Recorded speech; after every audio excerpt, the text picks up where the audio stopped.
শ্ৰেণীৰ ছাত্ৰ ছাত্ৰীসকললৈ প্ৰথমতে সুপ্ৰভাত থাকিল।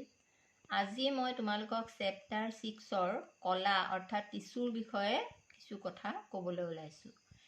প্ৰথম কথা হ'ল কলা কি? একোটা নিৰ্দিষ্ট কাম সম্পন্ন কৰিবলৈ একে গঠন আৰু একে আকৃতি প্ৰকৃতিৰ কোষৰ সমষ্টিকেই কলা বুলি কোৱা হয়।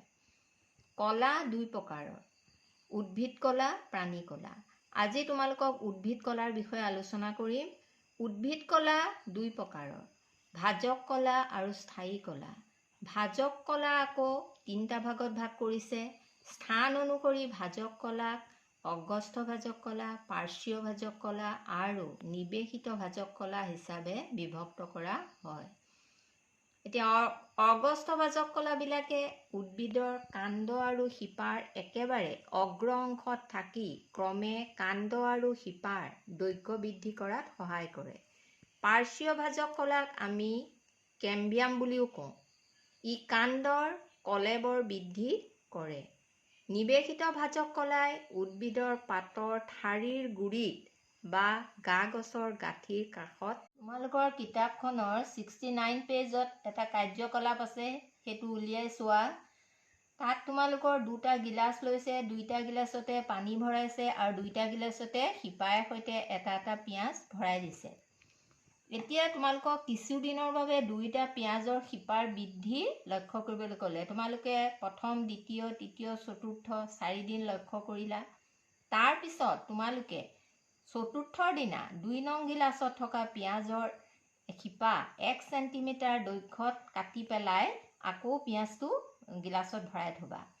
আকৌ ঠিক তেনেকৈ অলপ দিনৰ পিছত লক্ষ্য কৰিবা দুইটা গিলাচ, তেতিয়া তোমালোকে দেখিবা কোনটো গিলাচৰ শিপাৰ দৈৰ্ঘ্য বৃদ্ধি হৈছে। ওপৰৰ নিৰীক্ষণৰ পৰা আমি তলৰ প্ৰশ্নকেইটাৰ সমাধান দিব পাৰোঁ। দুইটা পিঁয়াজৰ ভিতৰত কোনটো শিপাৰ দৈৰ্ঘ্য বেছি পালা আৰু কিয়?